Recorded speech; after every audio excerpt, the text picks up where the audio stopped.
Welcome, everyone, to the 2024 Kickstart Invitational podcast, where we dive into the heart of the Kickstart Invitational. I'm, of course, your host, Kyle Steffi, alongside Justin and Carter McPhail.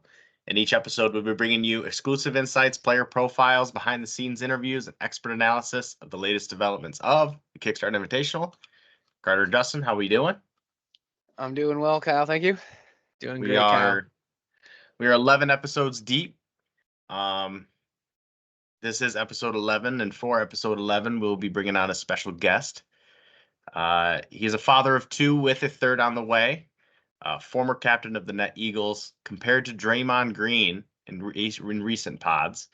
Guy's got a new locks on him and the dirtiest stash of all the land. Preston Beard, welcome to the program. Hey fellas, how's it going? Doing pretty good. Glad to have you on. Preston, first question to all of our guests. What does the Kickstart mean to you? It's a little peace, get away from the family for a bit, hang out with the fellas, have a good time. Just simple as that. It's a wildly different answer than what we've gotten as of late, and yet the most fitting of all of them. Yeah, probably the most honest.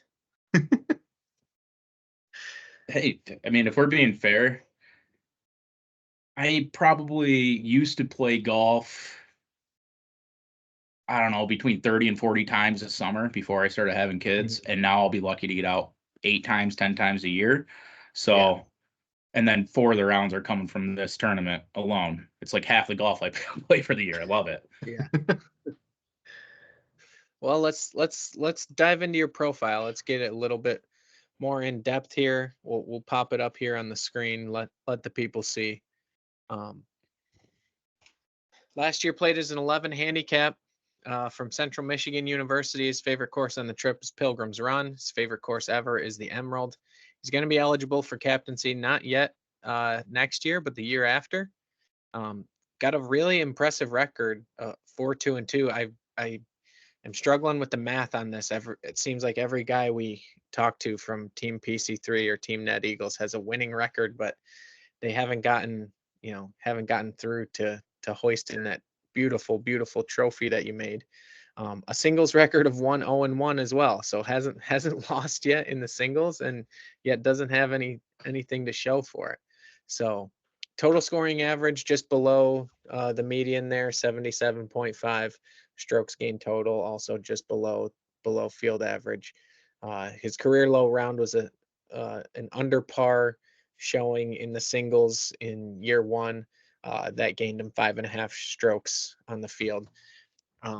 It's impressive. Carter can go a little more into the intangibles, but there's another stat I want to put out there, because we've compared this guy to some of the great defenders in history of other sports, right? And without letting his own game dip, he seems to pull the worst out of some of the guys he plays against, his opponents. I did some statistics earlier before we hopped on here, and wanted to look at what the scoring average of his opponents was compared to the field average in each of these rounds. And his opponents are averaging 1.89 strokes higher than field average when they play against Preston. So almost 2 full stroke penalty to play against Preston out there. His teammates are also, anytime that you're Preston's teammate, you're averaging 2.14 strokes better than field average. So I don't know what it is. He's pulling the absolute best out of his teammates. He's making it real hard on the guys he plays against. It shows in his individual record, and for some reason hasn't gotten to lift the trophy. Preston, do you have any insight into that? Do you have anything that you can share with us? We don't want any industry secrets or anything like that, but what makes you so effective both as a teammate and as a defender out there in a game that has no defense? It really just comes down to you don't got to be the best person as long as you can make the other guy worse than you. Right? Yeah, I mean, I don't know, maybe he's just not willing to tell us exactly the strategies to do so, but I haven't looked at everybody else, but it would shock me that, if there's anybody else that is having more of a negative effect on their opponents than you. And obviously you're playing well enough on your own to take advantage of it. Carter, do you have any comments? You've played against Preston a number of times. Yeah, I know I wasn't tasked with, I guess, doing a player comp for Preston when Cody was on and we were doing that, but I have him kind of as like Larry Bird, where he's just gonna tell you flat out walking up to the first tee, like, all right, fellas, like who's competing for second out here, and just this like dry kind of like confidence where he's just kind of like, I guess, kind of try to like make you knock him off the top spot. So it makes it hard to play against him. And then, at the same time, like if you're sitting in the cart with the guy and he's kind of taking all the heat and dishing all the heat out, like it kind of makes it easy to just, kind of play your own game and kind of almost like ride his wave. I got to play against Preston twice last year. One in the second round of Diamond Springs and then the singles match as well. Carter kind of hit it on the head, but there's points in the round where Preston's just like a lot of guys when they're not playing well, or even if they are playing well, they're like kind of dialed in more so, or stressing out if they're not playing well. And kind of no matter where Preston's at, he's just chatting with the fellas and keeping it off of the game of golf. And if you're not careful, it's like Medusa. He'll just like woo you to sleep, and then all of a sudden you look at the scorecard and he's up. He's not playing bad, really, ever. I noticed that as well. Yeah, and he's got a lot of dots for a guy that can make par, net par, or gross par and gross birdie, like very easily. He's got dots, which makes him terrifying to play against. Yeah, he has a confidence. He's, I'm not gonna say that he's cocky, but he understands, playing the net game out there. He understands how to use his dots. Preston, I think we'll get into it in some of these matches, but really effective playing his own ball and as a teammate, of course, that we've said already. But all of these matches were close. He had a great showing last year, again individually as a captain, as a leader, and we'll get into talking about it, but very effective using his strokes, and very definitely somebody that's tough to play against. He's always talking to you. He's got a ability to multitask out there, stay focused on his own game while also chit chatting you a little bit. I think that Larry Bird comp is pretty good. Maybe he'll fuck around and go out there just only shoot left-handed today. Maybe he's only gonna go after one guy, or he's only gonna focus on one certain type of shot for the whole round. But he's gonna be coming at you hard the whole time. Preston, what's your favorite Kickstart memory? Like, you look back and it's either the most fond memory or the funniest. What is that? What's the first thing that comes to mind there? Ooh.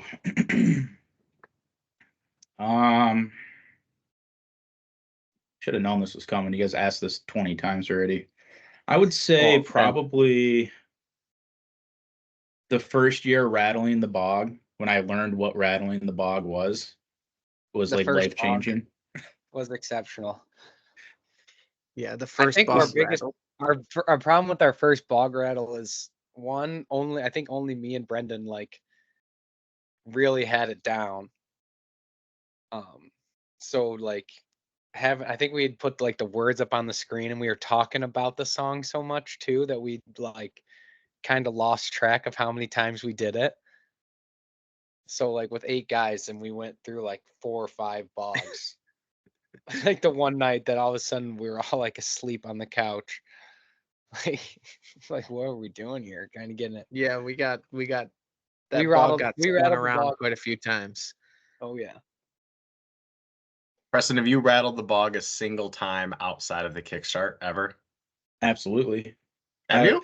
Yeah. I don't know if you guys remember this, but about a week later, I took a picture in my hot tub rattle in the bog. Well, that was after year 1, so you weren't in that group chat, Kyle. No. But I remember the solo rattle is a the tough solo one. bog rattle.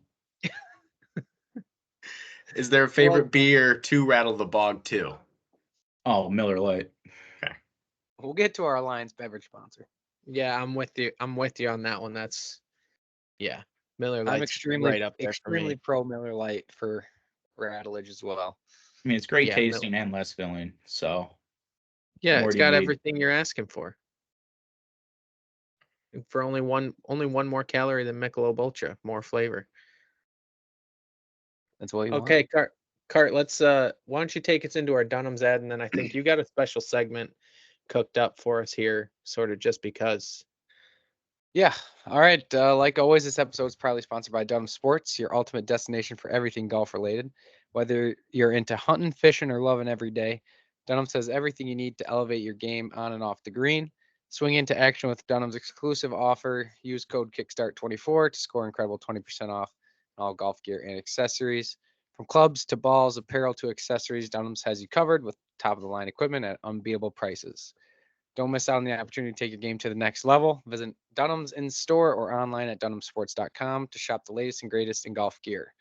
Dunham Sports, where every swing is a hole in one. Thanks for that. We've purposely left out some questions about the captaincy because we'll get there when we get into our recap segment. But Cart, we have a rapid fire segment here coming up for P. We have 18 rapid fire questions. If you could put 4 minutes on the clock. All right. How fast did Trick get them in? He had a few more questions than that, but he got it in 4:19:93, nearly a perfect 4:20. Ah, yes. All right. The clock is ready. Preston, are you ready? Yes, sir. All right. And here we go. What is your favorite time of year to play golf? Spring. What is the lowest score you've ever shot on 18 holes? 68. Where do you play most of your golf? Willowwood Country Club. And what is the favorite course you've ever played? The Emerald. What is your favorite part of your game?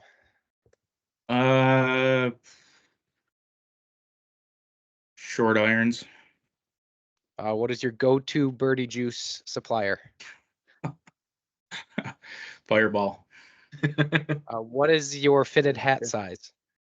7 3/8. How far do you hit your 7-iron? 176. What player do you most want to be a partner with in Kickstart 24? Ooh. I want to be with Jay. Yeah. Ooh. Who do you want to play against in singles in 2024? In singles. I want Chase again, but I don't want to say Chase because he's a captain and I don't want him to go against. Probably Colin, if not Chase. Okay, who is like in it. your dream foursome? Dream foursome, Tiger. Shit. Tiger. Let's go with Nick Lindstrom and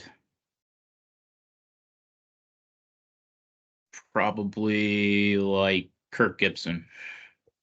3 dudes, interesting. In honor of Women's Appreciation Month, who is your favorite woman of all time? Favorite woman?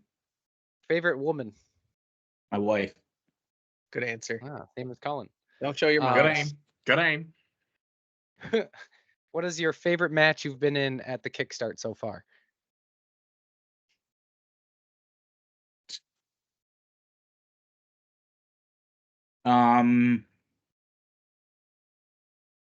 Year 1 against Mac singles. Nice. That was a good one. Favorite partner you've played with so far?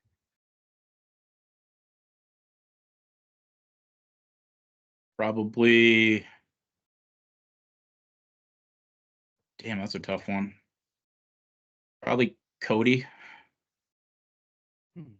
And then we'll get into the future awards.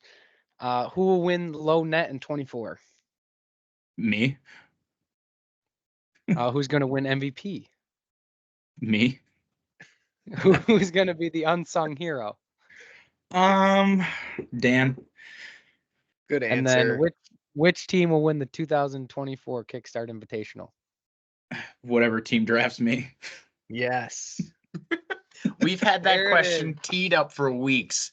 You're That the only question one to has take been it. just sitting on the team. Everyone's like, "Oh, the Golden Harps."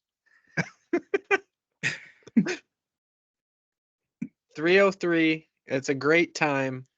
Carter, excellent job. Thanks for putting those together. Preston, you did a great job as well. That's quickly becoming one of my favorite segments on this pod for sure. Cart, can you give us the Alliance beverage ad now as well, please? Wait, one question. What was Yeah. number 8 that was going to throw me for a loop? Was it I was foursome? wanting to bring it up. We bypassed it. Yeah. Yes, it was who was your new dream foursome. I specifically didn't say in golf like I did with Cody, I think. Do you want to change your answer? To No. not golf specific or leave it plain? Golf get your wife specific? watching? No. I'm good. I'm solid with my answer. Okay. I Respect. mean, if it's golf or not, it's still a pretty good answer. Agree. 3 good looking dudes. Anyways, okay.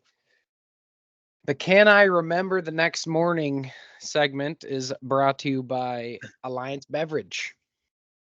I don't know if they know that they sponsor part of the trip or necessarily this podcast, but Alliance Beverage is a local beer distributor in Traverse City, Michigan. Alliance exists to help fulfill and enhance the quality of lives of their associates, customers, suppliers, and the community. Alliance is here to support the Kickstart Invitational Draft, the event in the pursuit of great golf and great friends. Thanks to Alliance Beverage. Thanks to Dan Henderson as well. Shout Thanks out to Hendo. Dan Henderson's boss. So Him too. we're going into a 2023 recap segment here. This is going to be I'm going to try to keep it as brief as possible while we, get into a little bit about what happened in each match. I don't want to just say, this guy and this guy beat this guy and this guy and this was the score, but I don't want to spend too long talking about it. Hopefully it jogs the memory of some of the guys that played in them, and everybody sort of, I have a little bit more in-depth breakdown when we get down to singles, because the timing of this stuff shook out really, really awesome.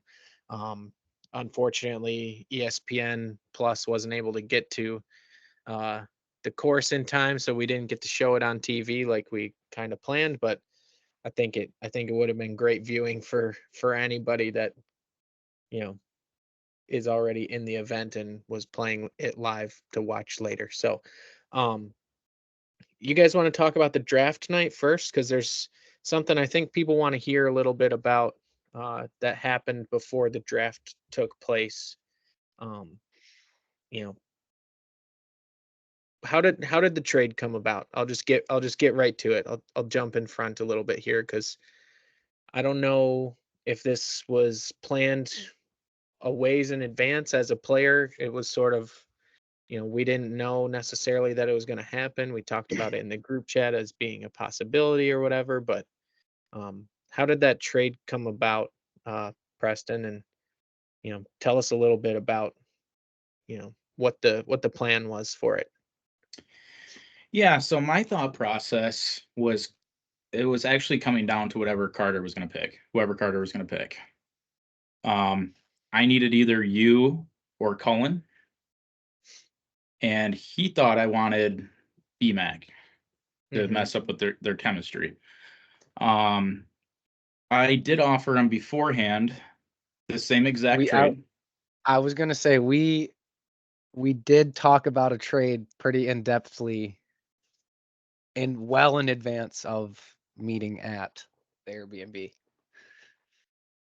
Well in advance, months in advance, I would say. I texted him on April 30th. And flat out asked him who he was picking.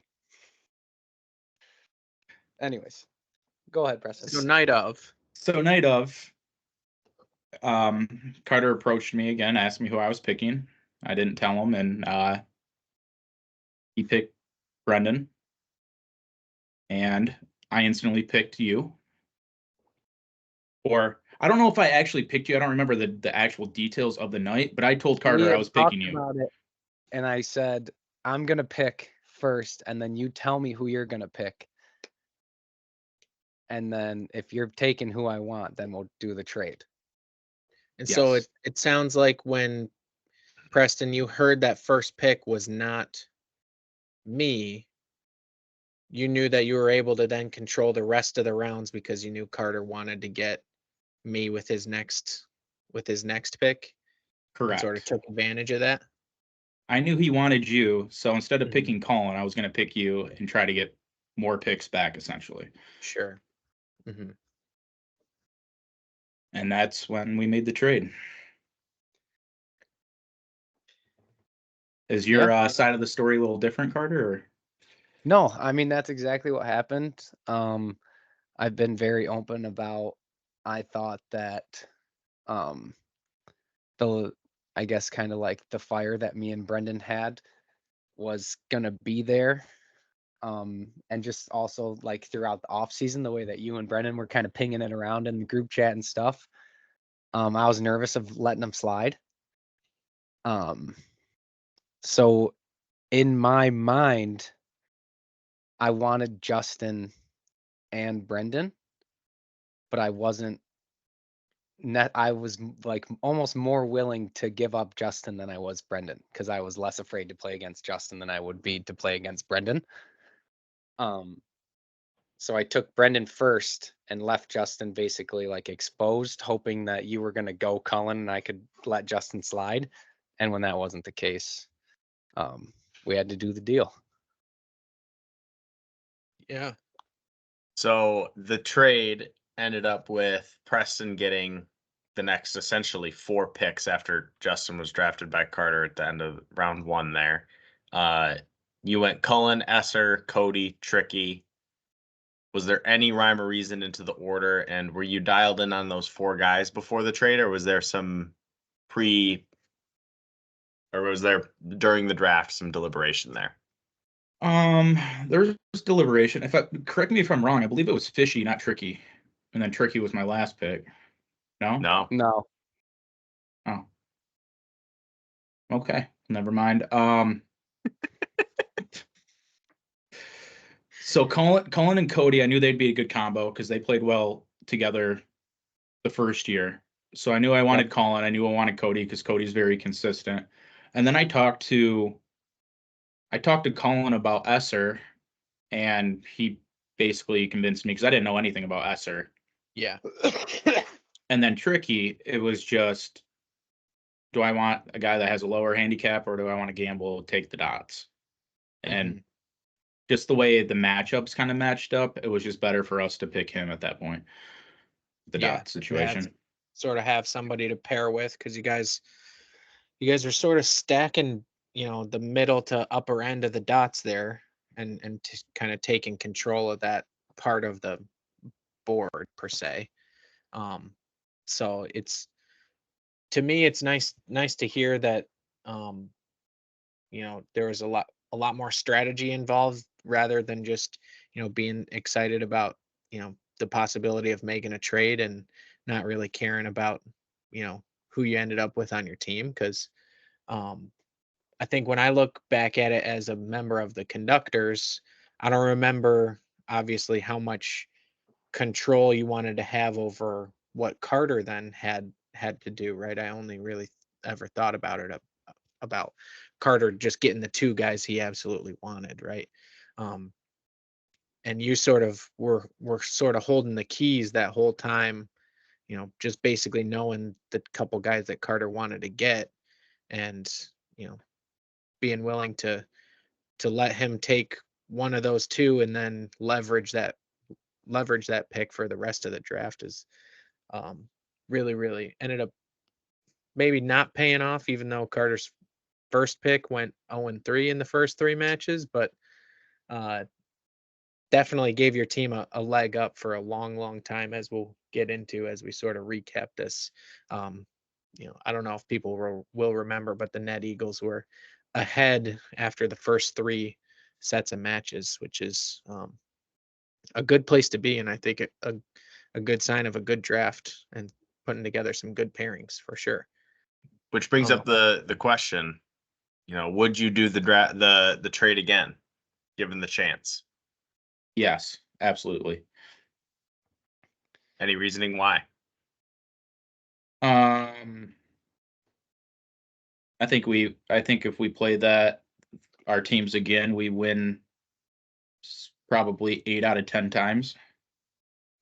If I'm being fair, I mean, Justin played out of his mind. I definitely left at least a point out there myself, tying you, no offense, but tying you guys on that day. And then my singles match, I 3-putted on 17 to tie that up too. I was 1 up going into 17.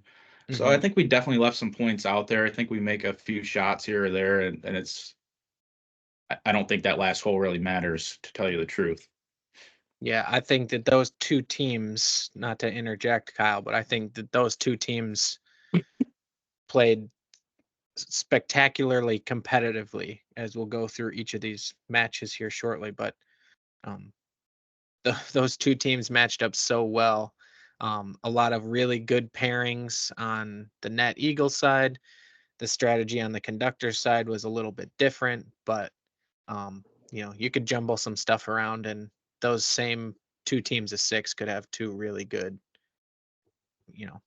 continue to have really, really good matches year over year. Yeah, and so Yeah, let's dive into it. Round 1, the I'll get to open-ended get for asked all. if I would have done the trade again. No, Would you you- won. Yeah. You won. Would you do the trade again? Would you do the trade again? And looking back, knowing that we won, it's hard for me to say I wouldn't do the trade again. What are we talking about here? But Especially knowing that your first overall pick was respectfully the highest net. hold on. If I knew that Preston had no interest in Brendan in the first 3 rounds, I would have picked Justin. And then Preston would have picked Cullen, and I would have picked Brendan in round 2, and then we would have had way more firepower. But basically, we shot ourselves in the foot, and then found gold on the way to the hospital, and came home with it. I guess. I mean, yeah, sure, dude. Round 1. Moving on. Chase and I against Austin and Preston. Cullen and Cody would play against Dan and Kyle. Trick and Fetty going off in the last match against Carter and Mac. Chase and I were able to defeat Austin and Preston 1 up. Austin and Preston shoot a net 68 as a team, which is good enough to win every single other match. Every single other team match for the remainder of the event, except for the afternoon at Diamond Springs, which we'll get to as well. Chase and I didn't lead in the match until 17T, so we won 16. We were tied on 16, won the 16th hole.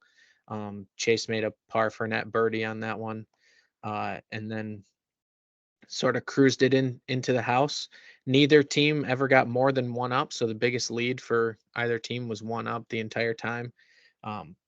In my opinion, the toughest team match, the closest team match that I've played in the Kickstart thus far. So a really good one there.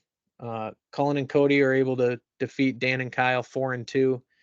Kyle won the first hole with a net bogey. We talked about how difficult that adjustment was to how firm the greens were, and Kyle was able to make 6 for 5 and win the hole. Boy, Kyle. Dan and Kyle are only able to win 2 more holes the entire rest of the match. We got shit kicked. Yeah. Cullen shot the low net round of the day, tied with Austin. Both shot 71s. Cody makes eagle on number 4, and then Kyle makes a net eagle on number 5, but they just can't claw their way back into it. So 1-1 after those first two, and then Trick and Fetty are able to defeat Carter and Mac 2-1. This one is a lot closer than I think it looked on paper by the end of it. Trick sort of helped Fetty settle in, but Trick's ball counted on 15 of the 17 holes for their team, so really sort of shepherded the guy around. We've talked about Carter and Mac and their like sort of momentum, how they feed off of each other, and this time around it was negative momentum. They doubled the same. They both made double bogey on the same hole 4 times, and were actually still ahead after the front 9. They both doubled number 10 to force the match back to all square, and then Tricky sort of took over from there and took them into the house to win it. So after round 1, the Net Eagles take a lead to start. It's a huge advantage. I think it's really good pairings by your team. I don't know if you, Preston, took control of all of the pairings or sort of let the guys sort of like choose who they wanted to play with, but Carter and I have talked about that first match putting Trick and Fetty together to let Fetty, have somebody and have 3 other guys he knows to play with, and I think that went a long way into helping your team out. But can you talk to me a little bit about the pairings and then how important it was to get off to a 2-1 lead after match 1? Yeah. So round 1, I do remember because Esser was playing at what, like a 7 or an 8? Esser was playing. I can pull 8. that up for you. Because I played as a 7, I gave him 1. And I Is was that getting right? 11 dots from you. So we were looking at the Yeah. dot situation from you specifically. So Okay. that's why me and Esser played together with you. Yeah. And then I did ask the boys. Yeah, Trick, 8 and 11. You're right. I asked Trick and Fetty if they wanted to play together and who they wanted to be matched up with. And they said the other hockey fellas. So naturally they went with them. And that just left Cody and Cullen with the last pairing. Right. So I did think about the dot situation a little bit with you. Mhm. I didn't know how Trick's and Fish's game was going to translate since it was their first time there. And Yeah. Trick was playing at what, a 6, I believe. Yep. And Fetty was at as a max. So Yeah. Mm-hmm. it ended up working out where Fishy was going to get a bunch of dots playing with him. So that Yeah. technically helped us out. And Carter was only getting a few or I one from got Trick. 1, and the hole that I got my dot on, I made 4 for 3, and I'm pretty sure Trick picked up. Perfect. Didn't even. So it worked out just like I check your planned. math. Yeah. So you're right. On number 5, Carter makes 4 for 3. Trick makes 7, and Fetty makes 8 for 7. So, really use that dot effectively. Yeah. Tricky, not wasting one out there for sure.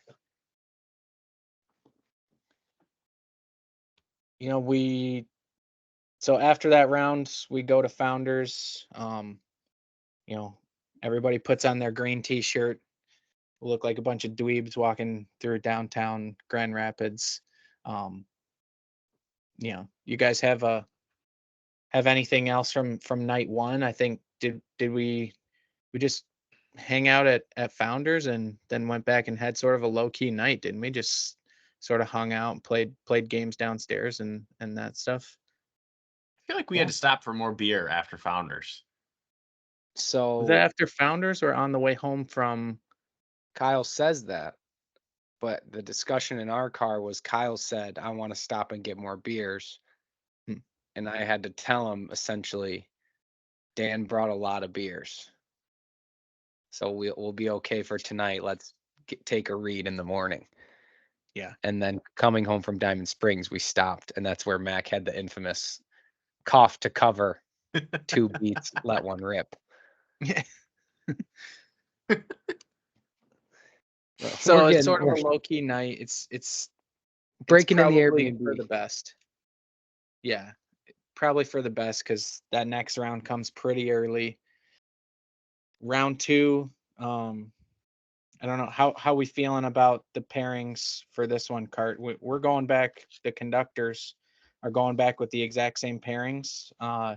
You got me and Chase out first again. Preston matches Austin and Cody.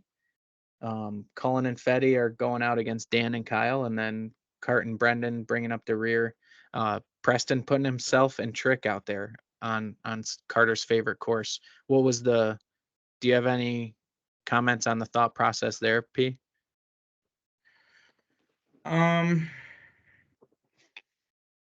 Not really. I was just more trying to get in Carter and Brendan's head, I believe. Yeah. They were 0-1. I felt like they were an easy target to try to play the mental game. Yeah. I don't think that you're wrong at all. And I think, putting yourself back out there with Trick is a good partner for you to maximize your dots and sort of neutralize Carter and Brendan's dots at the same time. Obviously it turned out to be a good play. We'll talk about it there.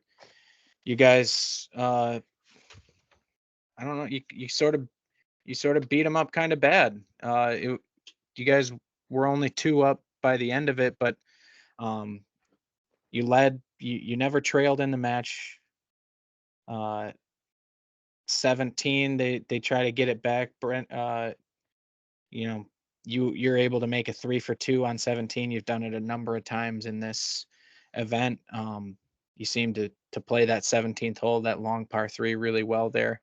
And then again, Carter and Brendan both double 16 and 18, and sort of aren't able to get it across the finish line the way they did in years prior.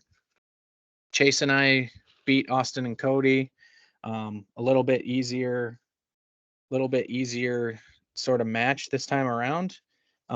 Is a little back and forth on the front. Net birdie tied the first 2 holes, and Austin won number 3 with a birdie for net eagle.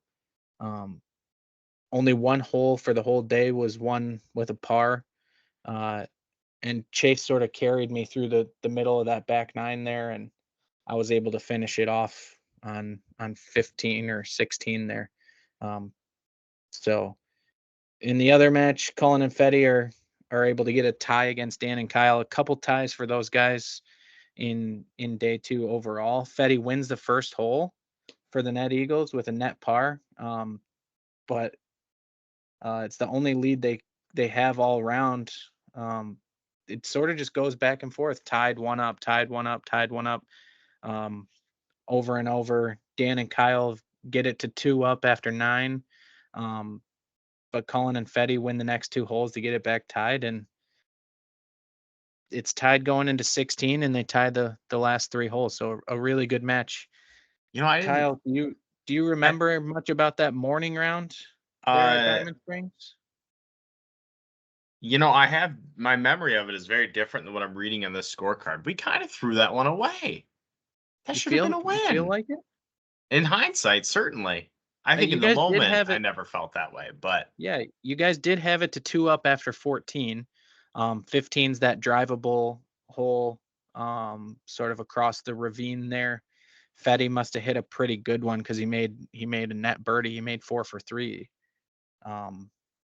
and was able to win the hole and sort of get it back tied going into 16. But yeah, you guys are. I guess you guys are sort of in control for most of the middle of that match. You never got it more than 2 up, but those guys fought hard. And then, yeah, I sort of see what you're saying. You guys didn't close all that well, but you and Fetty tied 17 with net birdies. It was, I wouldn't say you threw it away, but maybe you didn't close it out maybe as early as you were hoping. Would you agree? Yeah, I mean, just looking at it, like being up, what is this? Holes 4 through 10, Mm-hmm. and then again being up 12 through 15. Yeah. And that was this is maybe where I feel bad. Dan, that's where Dan really started to catch fire and play golf like himself. Because I mean, he would be the first to say the first day wasn't very great for him. Yeah, I mean, 12 through 15, he plays those 4 holes in 1 over par. So He's Right. playing him. He's playing him well. So yeah, I mean, So in hindsight, it looks like we threw that one away a little bit. yeah. So to let you know where we're at, that session goes 1.5 to 1.5. So we're at 3.5 to 2.5. Net Eagles still up. Kurt, can you maybe walk us through sort of what was supposed to be the play between rounds? How did we devise the plan for hot dogs? Why were we talking about that when there was a restaurant upstairs? Sort of walk us through that. Yeah, because obviously, we touched on it with Cody of Sandwich Gate last, or I guess technically the year before, with Diamond Springs kind of being under renovations. So the uncertainty there was big, and then just kind of having planned for a little bit more time originally. We figured, we're gonna need kind of a place to sit and hang out. Like the parking lot's gonna have good shade. We'll have some chairs and things, and like the big cooler.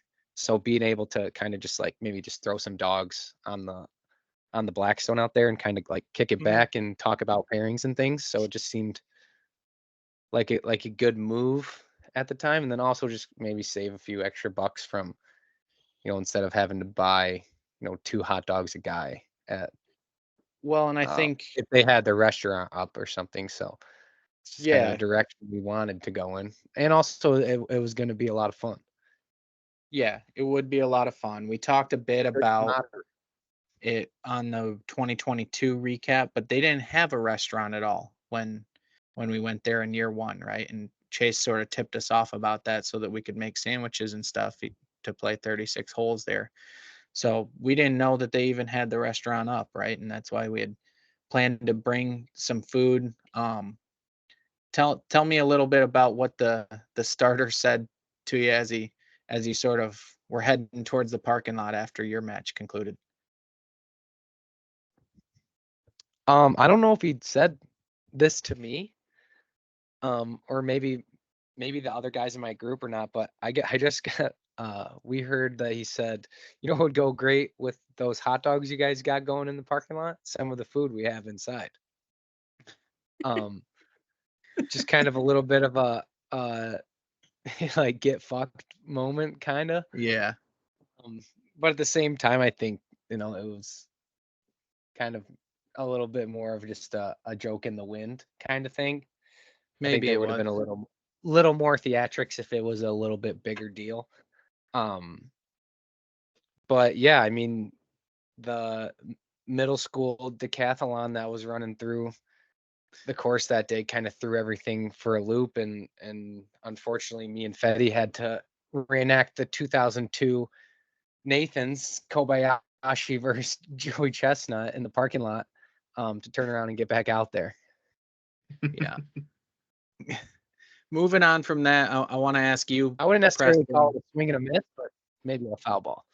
Yeah, maybe we, neutral zone infraction. It wasn't offsides, but we were somewhere we shouldn't have been for sure. Replay second. Preston, I want to ask you about your feelings about the course. That you had played it now a few times.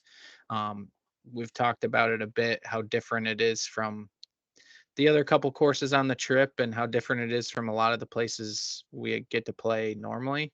What are your impressions of Diamond Springs, and does that play into it all, the way that you put together pairings or the way you go about playing the course?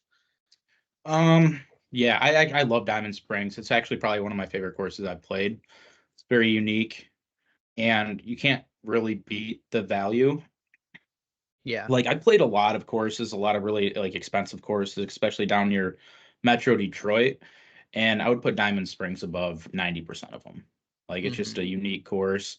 It's always well manicured for really the time of the year that we're playing and for how long the grass is. So Yeah.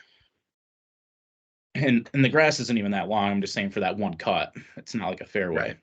Right. So I really like the course. I was going to put more emphasis on the course itself, like the pairings for the course in round 2. but we didn't really get to that because of Yeah. what happened with the middle schoolers. So Yeah.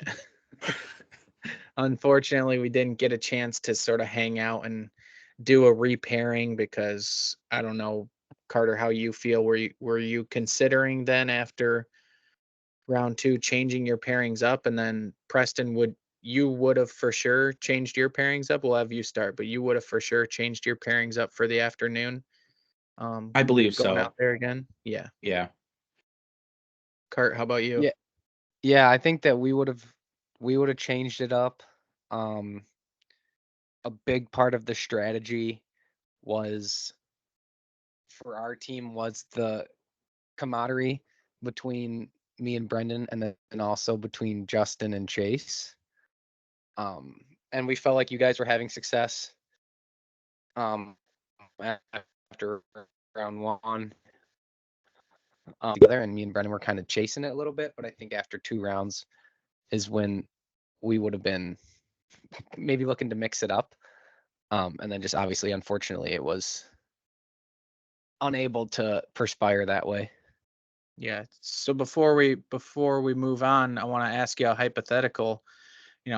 Let's say Chase and I go back out again together.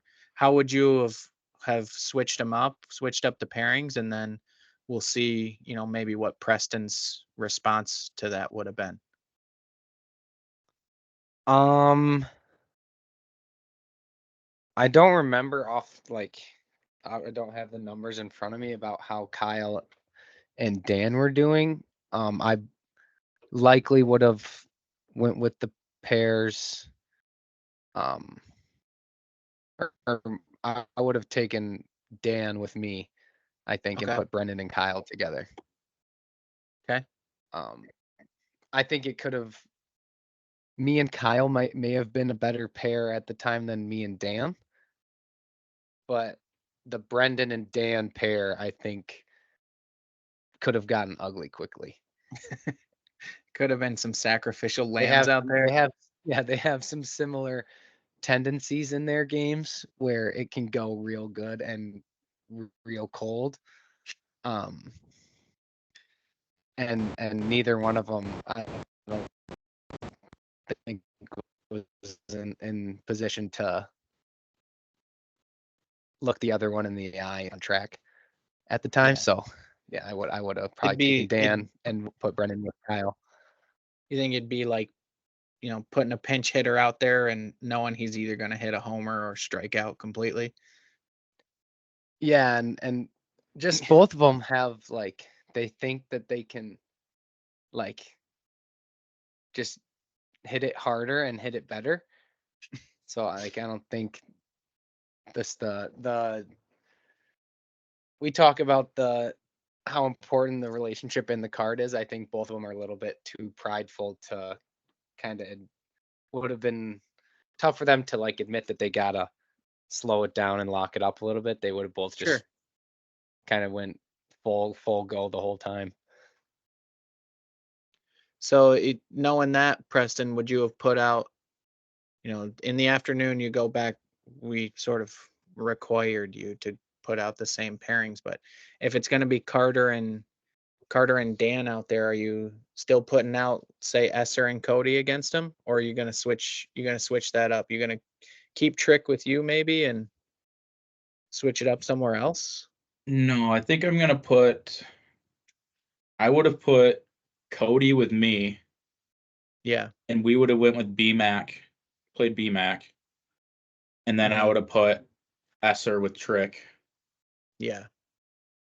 Against Carter. I would have played Trick 3 times in a row. Probably. Yeah. He had your number. I mean, I know, sure. Target on my back the whole time. I know. And after round 2, Esser was 1 back of low net. So, putting your 2 hot hands out against Carter, who everybody knows is good in that 3rd round. Yeah, that would have been a real brainiac play for sure. So moving into round 3, it's Chase and I against Cullen and Fetty, Carter and Brendan against Esser and Cody, and then Dan and Kyle against Trick and and Preston. The JV golf match sort of cut us off. I mean, I actually sort of think we kind of alphaed the starter guy by just being like, no, we're actually still going to just tee off, even though there's going to be a match that's going to come out here in the middle of what we're doing. But we're just going to go ahead and start out, and then you can sort of deal with it after the fact. Yeah, how about S my C? Yeah, you said FIC. Chase and I are able to sort of pick off Connor and Cullen, not easily, but it wasn't that great of a match. Cullen sort of ran out of steam. It was hot. There was no wind. Connor hadn't really played 36 holes ever in a day before. Chase somehow went 7-2-7 on holes 16, 17, and 18. Made it 2-for-1 on 17, just like out of the blue randomly. And the match ends on 18 before we had to go back and play numbers 7, 8, and 9. So we sort of stopped and watched the high schoolers tee off on 10 and sort of hung out up there for a little while. Petty casually makes 2 net birdies in a row. After the match ends on 7 and 8, he goes 3 for 2 and then 5 for 4 on 7 and 8. So pretty good playing once the match was done. Probably after he got a break, got a couple brews in him and relaxed a little bit. Cody and Esser just absolutely beat down on Carter and Brendan, 6 and 4. We know Carter had that net 67 in that round, but Esser makes 4 gross birdies. Cody makes 2 gross birdies. 5 of those, 6 of them count on their stroke holes. So there's a bunch of net eagles flying everywhere for Team Net Eagle. Carter shoots, that net 67, the best individual round versus the field average of all time, and just absolutely gets dominated out there by Cody and Esser. And then the big match, one of the big moments in Kickstart history, Kyle and Dan are able to get a tie against Trick and Preston. The match is tied only twice, including on number 1 tee and after the final hole. So looking through the scores here, you'll sort of see that as you go along, it's sort of out of order there on Golf Genius. But starting out on 1, immediately Preston and Trick go up 1 up. They're not going to let go of that lead through 6. When they flip over to have to start on 10, they're 3 up. On 13, they have it tied. It gets back to tied, and just right away, Preston and Trick take it back to 3 up, winning the next 3 holes in a row. They're 2 up when they turn off at 18. Back to where did you guys go back to? 6 or 7?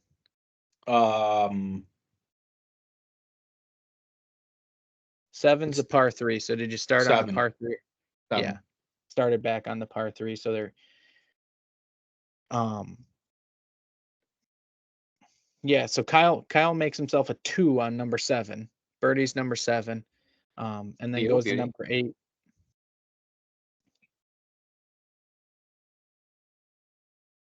Looks like, yeah, 2. You guys both parred, and Kyle was able to make birdie on the par 3. And then the par 5, pretty much everybody makes 6, and it comes down to number 9. And people forget, people remember Kyle's 4-iron there into the green. People forget that Dan had himself a 4 for 3 as well. So, and then Preston sort of gets a bad rap for this long putt that he ends up 3-putting, but I don't know that everybody standing around realized that Preston had to make what was like a 40-footer from the front of the green to the very back of the green. Cart, maybe you can chime in on that, but I think we were all sitting around sort of expecting that Preston had to 2-putt that, and Trick had to make his, get his up and down for par to tie. But really they had to make a true birdie to be able to win that hole against a couple guys that had 15 footers for birdie net eagle out there. And I think it was just a great experience, everybody getting to ride up and watch the match. Preston, what was it like for you with everybody's carts sort of following you up the fairway? Was it exciting? Were you a little nervous? Was it, you know, were there any extra nerves you didn't sort of expect to have in a kickstart situation? Honestly, no. The nerves around the tee box with the Yeah. danger left. Such a hard tee shot. I think my tee shot cleared that left ridge by a foot, and that's where I was nervous. It was an aggressive line, but when it landed, I remember sitting or standing there next to Chase and being like, holy shit, he fucking piped that. Sorry for cussing. Yeah, that was one of my better drives of the day. I mean, I was still in the rough by like a foot, but There is no rough at this What- course. once we got that's true. Oh, that's true. What was I in? You must were have in the been, well, grass. My there's, feet were in the heath, maybe? yeah, there's a little bit of long grass right before the ridge. So I think probably your feet were standing in like that long grass stuff. Probably. And It then, might just be longer because they're afraid to take the mower that close. No doubt. yeah, probably. Maybe. That's a steep hill. That But might once be I a got cool up- hole that actually does have rough. Go Once ahead. I got up over the ball, there was no nerves at all on that second Yeah. shot. And the putt, I knew I had to make it, yeah. or Trick had to make his. Mhm. So I wanted to give it a chance, and I blew it 10 feet by. Yeah. So it is what it is at that point. Yeah, and But- a tough pin location in the back there. I don't know if everybody remembers, but that's definitely like by far the slopiest part of that green. It's sort of the back left slopes off into that back bunker, and the back right is sort of raised up where that pin was, I don't know, on a lot of slope. I remember having like a 6-footer for birdie and maybe having to play like 2 feet of break. It was a tough spot to putt to. Kyle, what about you? How were your nerves when you saw everybody sort of parked around 8 green and then 9 tee? I mean, I remember being hyped. Like, I remember feeling a little nervous, feeling excited. To this point, Dan had backpacked our way to stay into that game. Like, I was very out of it. I was heavily drinking Preston's birdie juice. I probably owe him some money for the amount that I had taken from him in that round. I was drinking birdie juice for their birdies, actually. It got to a point. So, like, I was not playing well. Dan was balling out. Mm-hmm. I knew going fourth on that tee box shot, I was gonna be the shortest drive, so I just kind of poked it out there. And even then, all three of them nuked it, 50 to 100 yards beyond mine. Yeah. It was when the 4-iron, because I had just gotten those clubs, 4 or 5 months prior to the kickstart. Never had hit that 4-iron good a single time. So like me pulling that out was a very unserious move. And I hit it well. And that's when I'm like, okay, there's a world where this could be tied up here. Because we had to Yeah. win the hole to tie it. Yep. And so that's when I was like, all right, back to being a competitor here. Let's ride. Yeah, absolutely. So that round breaks down 1.5 again, sort of the same. It's the same results for the conductors. The net Eagles pairings just flip around a little bit, and some different guys get the job done. But everybody's real effective so far. They're all super close matches, it feels like, except for those 2 in the afternoon. Everybody's playing what seems like pretty good golf, at least. There's some big holes. We know there's going to be some blow up holes and that sort of stuff. But Carter, why don't you set us the scene here? We have it built into the agenda, some of the little things, but talk to us about how it's going to go down on singles, and then we'll talk to you guys about how you went about pairing up each guy. Yeah, just before we get into it, we have it on here is Kyle, were you burnt out from golf by then? 3 rounds, 36 holes in that day. Like, what were you feeling when you got back to the Airbnb? I was sore. we call them Padres where I'm from. The chafage in between was just criminal. Should have been Yep. illegal, the amount of chafage that it was going on. But the golf, I was loving it. Like there was no part of me that was burnt out. And at this point I was very excited, very locked in. It helped how we ended the day at Diamond Springs, but I was very, very much not burnt out. So I mentioned it before that as a Pro Whoop podcast that this is, my strain for that day was extremely high. Mm-hmm. And I pulled it up here, and during Tuesday, May 23rd, I burned 5,931 calories. Wow. It's aggressive. Nearly 6,000 calories when my average for the entire month of May was 2,500. So What'd your Good thing what'd we your read 'em recovery all. look like?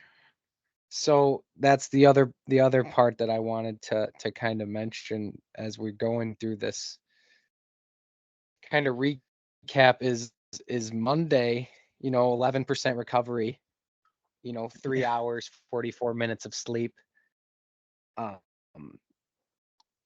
Then that after Monday's round, you only get 438. That's no good.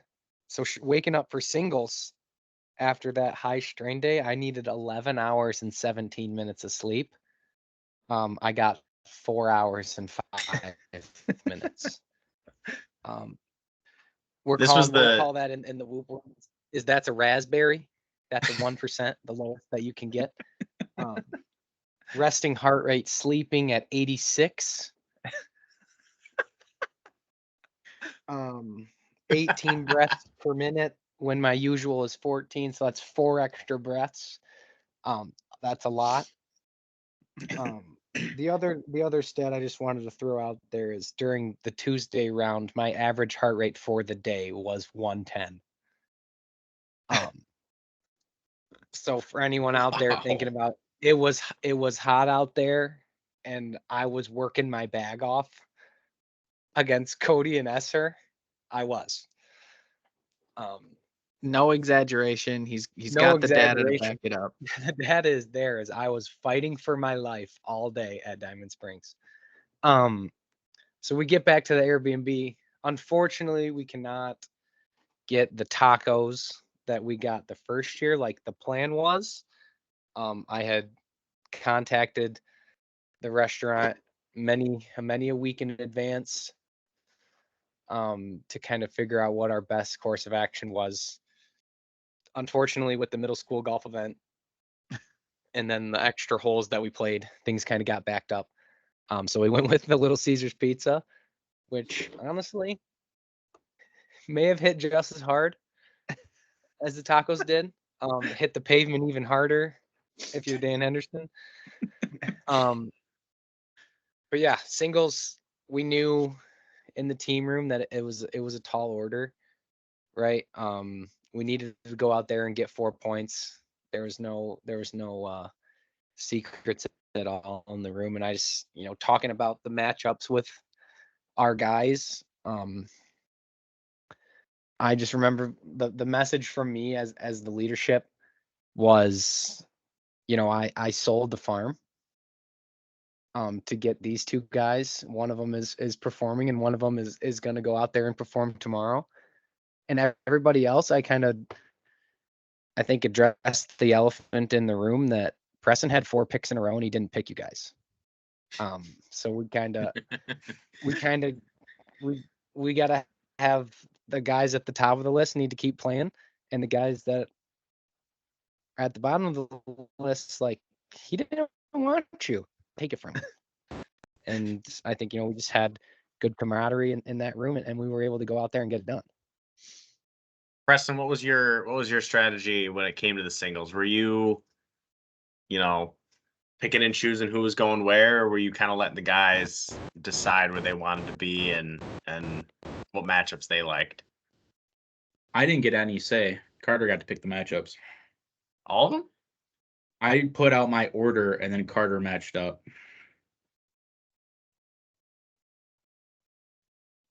All of them? Yep. I feel like that could be true, I guess. I thought we put one out. He matched and then put another one out. We matched that one. No. No, I think P had to say his order. I said my full order because the whole thing was whether or not I want to do 2 golfers at a time so you can make your foursomes basically. But I just said my whole order at once. He did. Yeah, so what He it didn't was. have to, but he did. He's right. Yeah. Yeah. So what it was, Carter was explaining it, how it probably could have been involved, but then he decided, you know what, these are the guys and these are who they want to play with, not as a team, but be in the same group as, and then, this is the order they're going out in. So basically, here it is, do what you want with it. I'm just gonna I was gonna sort say, of it lay was it down just, on the table for you, and you do as you wish. So Preston, were you feeling pretty confident about your guys? And you're up by 1 going in. You're leading 5-4. Basically, you only need 3 points to clinch. That's 2 wins and 2 ties, or some combination of wins and ties to get to three more points. Are you feeling confident about your chances here going? When you go to set that lineup. Yeah. I thought we were going to win 100%. There was no doubt in my mind that we were going to win. Looking back on it, probably how good of golf you were playing, Jay. Probably should have, no offense to Fish, but probably should just thrown Fish on you, just as a sacrificial lamb, I hear you. and try to get another point another way. But live and you learn. Here we are. It's hard too, and especially like you're saying, you sort of get to dictate the order of your guys going out. But one of the I don't want to say advantages, but one of the pros of actually being down, but it still being close, Carter did have the chance to sort of match up, going into that match. So you didn't have 100% control. If you had 100% control, I think you're a good enough captain to have known that going in, but having to set your lineup first, maybe you were a little one hand tied behind your back a little bit. I don't want to go through these, too slowly, but I sort of want to get them into a way that we can talk about how everything happened coming down to the wire. In that first match, Brendan beats Connor 3-2. Both of the players sort of struggle. It's a little bit of a pillow fight for the first few holes, and then around 11 or 12, they both started actually playing really good golf. Bogey wins the hole 5 times on the front, but as soon as they flip around to the back, net birdie wins 4 times over the next 6 holes. They started playing some really serious golf towards the end of that, and it was actually, I think Trick and I had a lot of fun watching their match come down to it. I was able to beat Trick 3-1, finish the week 4-0. I only made 3 5s. Everything else was 4s and 3s. I'll toot my own horn a little bit. That was one of the better rounds of golf I played all summer long. Trick's putter sort of, left him there midway through the match, and he wasn't able to recover. So after that first pairing goes out, now the score's 6-5 Conductors. Dan's able to beat Esser 3-2. It's not a very good start for both players. Esser opens with what I call a Lucifer. That's a 6-6-6 start. Dan turns 2 up, and Esser's able to tie it, but ends up losing that match 3-2. Cody beats Kyle 3-2. Again, showing that he's one of the steadiest players in the entire event. Just sort of goes a little back and forth. Kyle uses his strokes well on the front, but then doesn't use them very well on the back. And Cody makes birdie on 10 and sort of flips it into cruise control. So 7-6 after those two. There's 2 matches left. They're both going to come down to 18.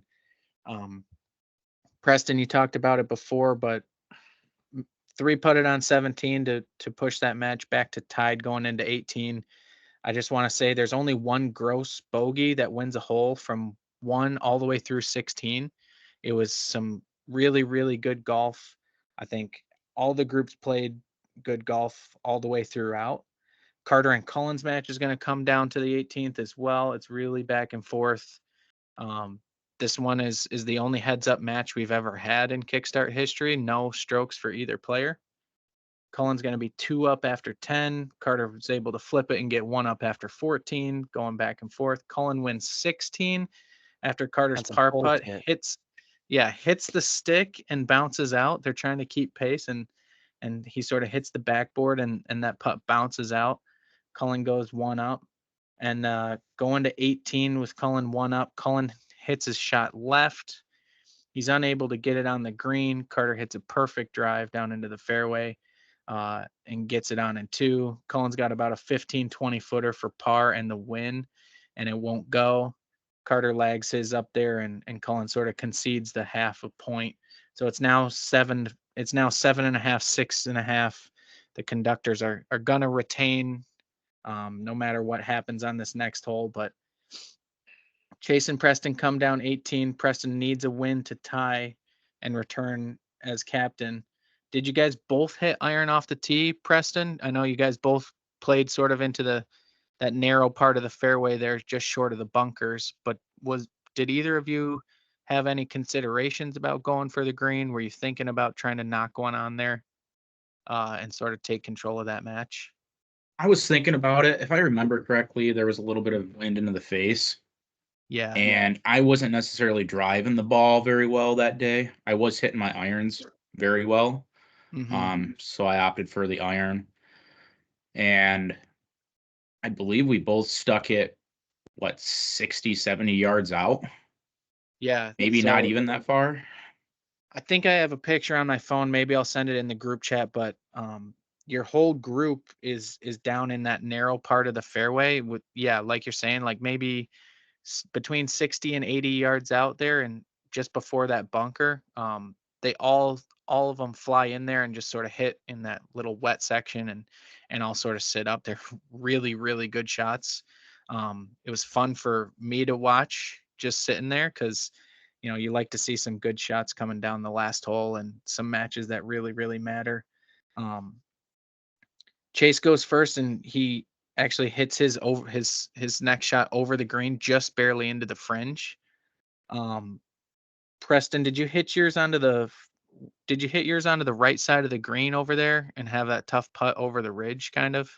It's a hard shot, like 65 yards to that tiny, tiny green, but Yeah, so I was about 2 yards to the right from my angle, but I was about 10 yards past the hole. So I was technically on the right side of the green, but I had to go down that slope into that little val or that little nook there or whatever it was, that right. pin Yeah, location and was that in.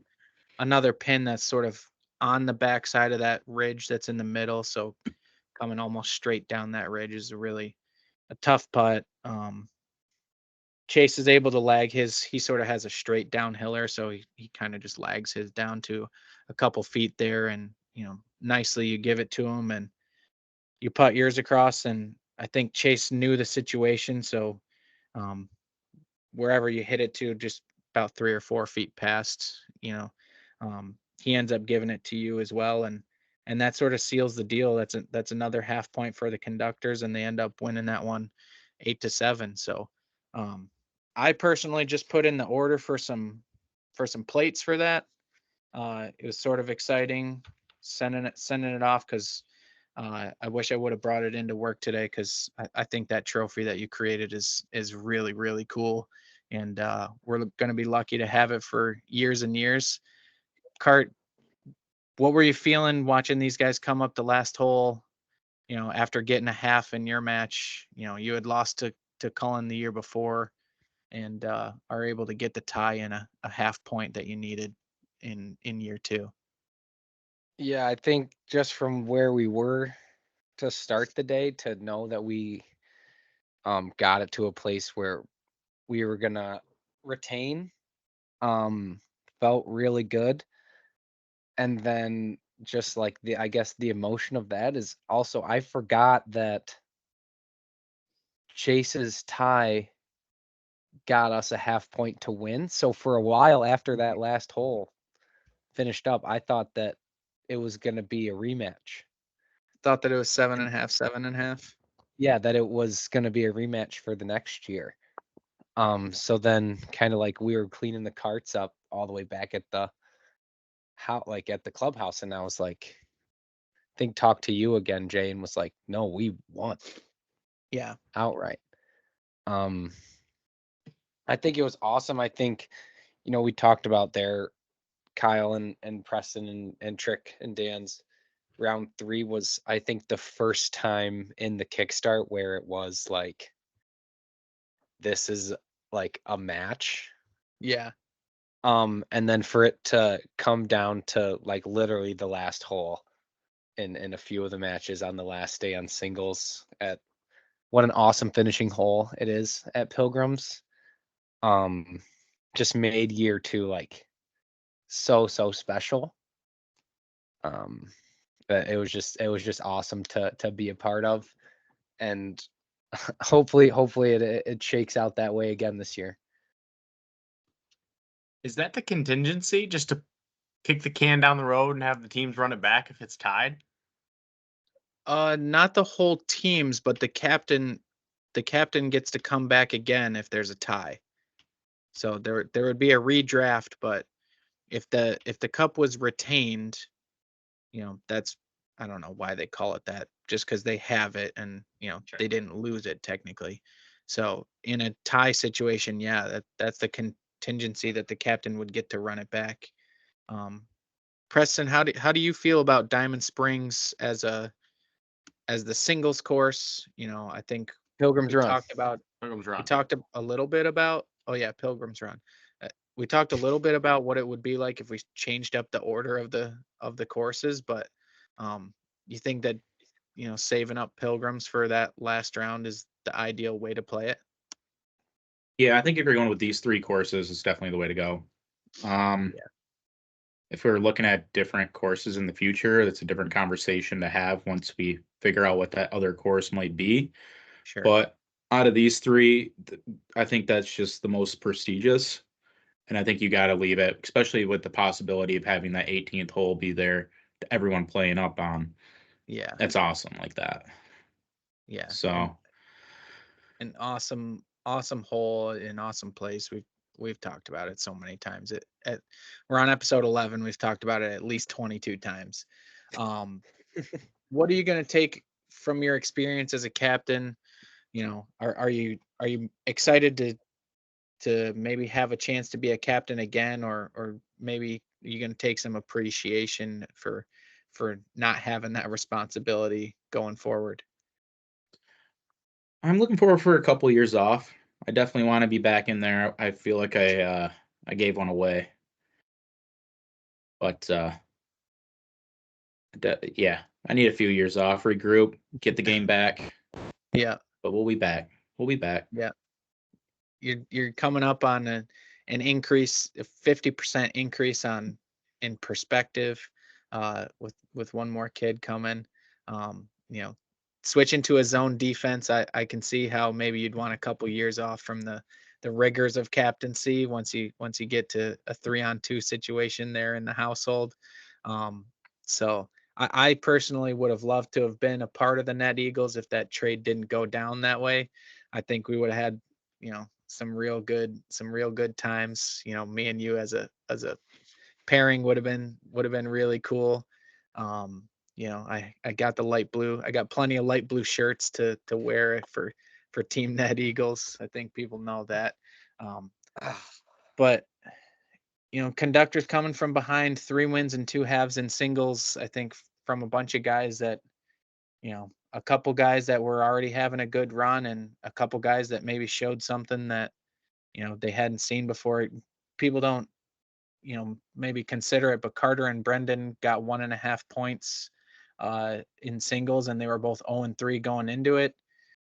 Trick was 2-0-1. Chase was 3-0 going into it. There's a lot of stuff going on.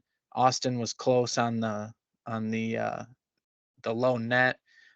There were just so many great things going on. We'd be really, really lucky if that ever happened again. And so I think we're going to remember this 2023 event for a long, long time. Certainly. Cart, Preston, you got any? Go ahead, Kyle. No, Preston, do you have any thoughts on year two? How did it compare to year one? What are your takeaways from it? Just any overall thoughts on year two. I think it was awesome. I think it was definitely an upgrade from year one. I think the fellows felt a little bit more comfortable around each other too, so that definitely helped. Airbnb was definitely better year two. And I think the more years we go on and the longer we keep this going, I think it's going to get funner and funner. Just everyone's just going to be a little bit more open with each other, a little bit more comfortable with each other moving forward, and it's going to bring a lot more good times. Yeah, you've talked about a little bit who you'd want to be a partner with going forward. Do you have a preference? You want to be part of that Conductors team, or you want to take another shot at Carter here and be part of the Golden Harps? Do you have any preference on which team going forward? Well, I'm a little torn because I want to take Carter down. Yeah. But I also want to win, and I think Carter's gonna win. So, as a member of that board of trustees, I will say there's one returning team captain in there that definitely likes for the rules maybe to shake out in his direction a little bit. Here we go with the rules thing again. Yeah, we didn't even talk about that. The rules changing before last year. Not that anybody's steering in any direction. The rules never change. I'm just kidding. I'm just giving you a hard time. Just the draft order thing. The draft order thing. It's Kyle's pointed it out a number of times that the New England Patriots didn't get to draft number 1 overall after they won 2 Super Bowls in a row. That's all I know. So it's the weirdest rule in all of my sports life. Yeah. The new captain is the challenger. I don't care. It's the weirdest rule in all of sports. The challenger doesn't just get so to happens to benefit 33% of the number of board. rounds and the. Anyway, don't be mad at me. Play better. I'm a champion. P, you got any questions for the group here? Kyle's been a host. I know that I've taken over sort of the hosting duties when we do these recaps, but you got any questions for us before we kick this thing out of here? Not really. No. All right then. Thanks for being a part of it. Hold on Thanks now. for... We'll get in. We got to ask him again. Preston, who do you think is going to be the captain in 2025? Who would you like to see be the captain? Or who would you like to see as a captain? 2025. I think if Trick has a good year, we could see him emerging as one. That or probably Cody. I think Cody would be a good solid pick. Cody would be a solid captain. I do like, I don't know where Trick's going to go overall, but I think one of the things that gets underrated is Carter's good record, and he gets the number 1 overall pick, and he also happens to be himself one of the guys that would be a high pick if there were non-player captains probably. So some of those high picks, I think, it would be exciting to see what their strategy is. I would vote for Cody personally. I don't know what you guys think, but that would be a good matchup. I would love to see you versus Carter. That would be sweet. But I know there's talks with the committee that having brothers, 66% of the committee be 2 captains, and brothers facing off was not. Yeah, and I think a couple of guys have asked me before. I just want to get it out there that I think there's a lot of other background stuff that goes on that I don't know that I want to be part of that, captaincy thing, as well as, securing all the tee times and grabbing the Airbnb and putting together all that stuff. It's a little bit nice to just sort of, cruise through, ride the jet stream a little bit and just come to the event and not have to worry about also picking the 6 best guys and going against the 2-time defending champ. I think it's Would be 3-time matchup.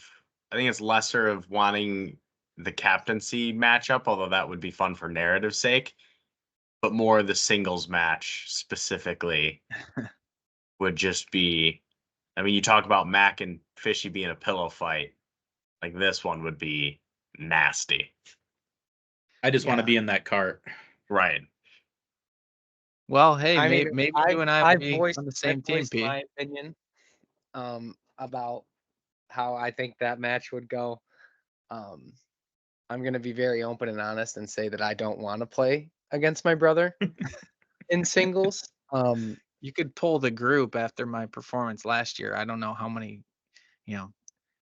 guys necessarily would sign up for it, but I I will understand. say of the 12 guys or 11 guys that could potentially be available, obviously Mac not being there. So the 10 guys that I could pick, I want all 10 of them.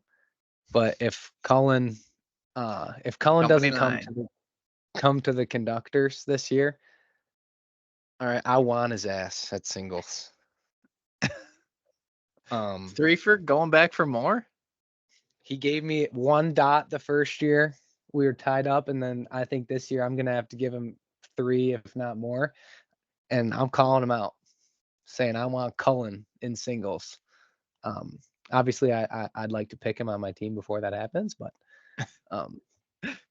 if I don't get him, I want his ass. Yeah. What All about right, I the own him. captain? What about the captain v captain matchup? I think that would be. I mean, yeah, that would be a good match. I think it'd be a good match with just about everybody in the field. That's true. I mean, there isn't any bad picks. You just kind of have to hope for the best and see how it shakes out. And put guys in the cart that are going to mesh well together. Man, I want another shot at Cullen.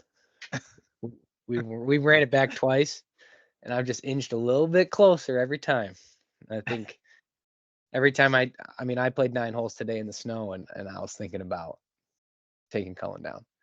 I mean, before we just go off the subject, it is completely up to you if you go up against Cullen. You don't have to draft him.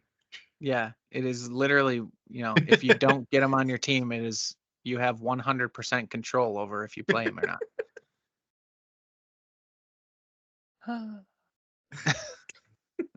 All right, let's All right, wrap it boys. up here. Yeah. Preston, appreciate you joining. Oh, pleasure, fellas. Appreciate you listening along with us as well. For those at home, appreciate you guys. Love you guys. We'll I want it to be noted. He said he thinks I'm gonna win. It's true. He did. Somebody clip that. Yeah, we'll be back next week. It'll be, if everything shakes out, the last episode of what we have with our special guests, and us 3 have to figure out what the fuck the podcast looks like after we've had everybody on. But Yeah, could be a 12 episode series. Nobody knows. Yeah. Blow this thing up. Either way, appreciate you guys. Sponsors won't Love you let guys. Jay, why don't you move us into what our next episode's going to look like here? Who we have Yeah, on? I'll tell you about our next guest, and All right, we're good.